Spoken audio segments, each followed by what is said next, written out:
Hello friends, welcome to SMG channel. अगर आप मेरे चैनल के ऊपर नए हो तो चैनल को सब्सक्राइब कर दो and hit the bell icon to get the latest updates. So आज के इस वीडियो में हम लोग डिस्कस करने वाले हैं रिलैक्सो के क्वार्टर 3 के नंबर्स को। सो आज के दिन इनके भी नंबर्स जो है वो बाहर आते हुए देखने को मिल रहे हैं, मैनेजमेंट ने आउट किए हैं। उसके साथ ही अगर देखें तो आज के दिन जो है मैंने एफएल इंडिया का अभी हाल ही में जो है क्वार्टर 3 के नंबर्स आउट हो चुके हैं। सो इसको भी आप देख सकते हैं। इसके साथ ही जो है टारगेट्स को भी मैंने स्टॉक के अंदर इस वीडियो के अंदर डिस्कस किया। सो ये भी आप चेकआउट कर सकते हैं। अगर आप इस चैनल के ऊपर नए हो तो चैनल को जो है वो सब्सक्राइब भी कर सकते हो। यहाँ पे आप देख सकते हैं ये जो है रिलैक्सो फुटवेयर्स के नंबर्स हैं। साथ ही देख सकते हैं कि जो फिगर्स है वो रुपीज़ इन क्रोर्स के अंदर देखने को मिल रहे हैं।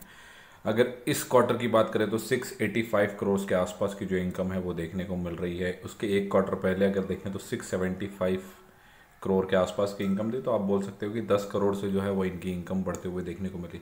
एक साल पहले की बात करें तो 748 करोड़ के आसपास इनकी इनकम हुआ करती थी। अब जो है वो 685 करोड़ के आसपास देखने को मिल रही है। सो अभी तक जो रिकवरी है वो फुटवेयर मार्केट के अंदर देखने को नहीं मिल रही है। जिस हिसाब से सेल्स होने चाहिए शूज़ के, या पूरी तरह से मार्केट ओपन होना चाहिए, वो अभी देखने को नहीं मिल रहा है। जो इनके प्रीवियस सेल्स थे उसके मुकाबले अगर देखें तो अभी तक जो है वो सेल्स के अंदर अच्छा कंपनी नहीं कर पाई है। उसके बाद अगर आप एक्सपेंसेस की बात करोगे तो इनके सबसे ज़्यादा एक्सपेंसेस अगर आप देखो तो रॉ मटेरियल के अंदर जाते हैं। रॉ मटेरियल महंगा होते हुए देखने को भी मिलता है। तो लगभग पिछले क्वार्टर से भी इस क्वार्टर के अंदर अगर आप देखो तो रॉ मटेरियल और महंगा हो चुका है। मतलब इन्फ्लेशन की मार जो है वो और पड़ते हुए यहाँ पे देखने को मिल रही है। उसके साथ अगर इनका बड़ा खर्चा अगर देखें तो वो अदर एक्सपेंसेस के अंदर देखने को मिल रहा है। और एम्प्लॉयज़ का जो सैलरी है वहाँ पे अगर आप देखें तो वहाँ पे भी इजाफा है। इसका एक्सपेंसेस अगर देखें तो एक्सपेंसेस जो है वो पिछले क्वार्टर के मुकाबले सेम ही देखने को मिल रहे हैं, क्योंकि थोड़ा सा जो इनकम बचा था वो इनकम जो है वो एक्सपेंसेस के अंदर डाइल्यूट होते हुए देखने को मिल रहा है। उसके बाद अगर आप प्रॉफिट की बात करें तो प्रॉफिट में अगर प्रॉफिट फॉर द पीरियड अगर आप बात करें तो 30 करोड़ के आसपास का जो प्रॉफिट है वो निकल के आ रहा है। एक क्वार्टर पहले कितना था, 22 करोड़ के आसपास। एक साल पहले अगर बोले तो 70 करोड़ के आसपास अभी इनका प्रॉफिट देखने को मिल रहा है। मतलब मोर देन 50% जो प्रॉफिट है वो अभी भी डाउन ही देखने को मिलता है रिलैक्सो के अंदर। प्रीवियसली जितना इन्होंने सेल करते थे वो सेल भी नहीं हो पा रहा है। रॉ मटेरियल के प्राइजेस भी बढ़ चुके हैं और उनके पैसे भी नहीं बच पा रहे। तो क्योंकि इनका अगर ओपीएम देखेंगे तो ओपीएम शायद गिरते हुए देखने को, इनका ओपीएम पहले हुआ करता था 22% के आसपास, बट अभी अगर प्रीवियस क्वार्टर से कंपैरिजन करें तो 9% के आसपास जो है इनका ओपीएम, तो 8 से 9% के आसपास ही ओपीएम। सो आप देख सकते हैं कि 22% से गिर के 8-9%, मतलब कंपनी के अंदर थोड़ा सा ओपीएम का प्रॉब्लम है। इन्फ्लेशन की मार जो है वो कंपनी को ज़्यादा ही पड़ते हुए देखने को मिल रही है। 2.82 से अगर देखें तो 1.21 हो चुका है ईपीएस, और 0.90 से थोड़ा बहुत जो है वो इम्प्रूवमेंट देखने को मिल रहा है प्रीवियस क्वार्टर से। तो 1.21 के आसपास जो है वो अभी के लिए ईपीएस देखने को मिल रहा है। उसके साथ ही अगर देखेंगे तो रिजल्ट्स के साथ और एक न्यूज़ भी जो है वो कंपनी ने पब्लिश किया। यहाँ पे अगर आप देखोगे तो इकरा जो है वो एक फर्म है मूडीज़ का।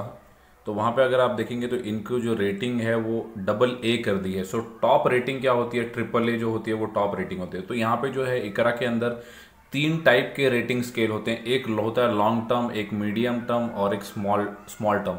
तो लॉन्ग टर्म और स्मॉल टर्म के अंदर अगर आप देखेंगे तो चेंजेस देखने को मिल रहे हैं। उसी अगर लॉन्ग टर्म में बात करें तो इकरा ने जो रेटिंग है वो AA की कर दी है। सो AA का मतलब आप मान सकते हैं कि फाइनेंशियली जो कंपनी है वो काफ़ी सिक्योर देखने को मिलती है। तो पहला जो नंबर है वो AAA का है, बट सेकेंड नंबर की जो रेटिंग है वो AA देखने को मिल रही है। और शॉर्ट टर्म के अंदर आप देखेंगे तो A1+ जो है वो शॉर्ट टर्म की रेटिंग यहाँ पे देखने को मिल रही है। सो क्वार्टरली नंबर्स अगर क्वार्टर ऑन क्वार्टर की बात करें तो ठीक ही देखने को मिल रहे हैं, फ्लैट देखने को मिल रहे हैं। बट उसके साथ साथ अगर देखें तो कंपनी के अंदर जो है इकरा ने रेटिंग जो है वो काफ़ी अच्छी यहाँ पे कंपनी को दी है।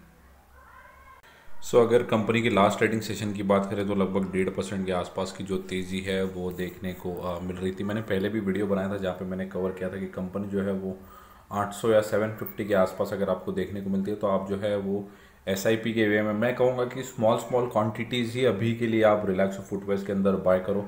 क्योंकि मैंने पहले ही बताया कि कंपनी का जो प्रॉफिट था वो 70 करोड़ के आसपास देखने को मिलता था, जो कि अभी 30 करोड़ के आसपास आ चुका है।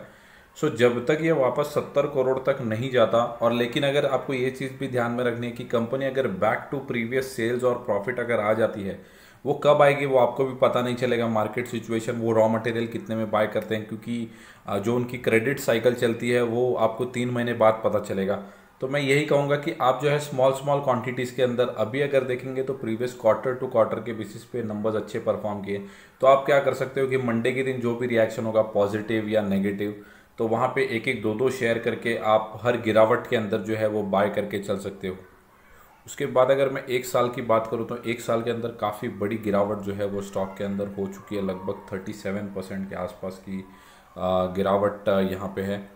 कंपनी की अगर मार्केट कैप देखें तो 20,000 करोड़ के आसपास की मार्केट कैप है, और जो प्रीमियम है वो 103 के आसपास है, जो कि थोड़ा सा हाई देखने को मिलता है। 5 साल में बात करें तो इतना गिरने के बाद भी अभी भी 163% के आसपास के रिटर्न जो है वो कंपनी ने जनरेट किए। कंपनी के क्वार्टरली नंबर्स अगर देखें तो ठीक ठाक देखने को मिल रहे हैं, प्रॉफिट मेकिंग कंपनी है।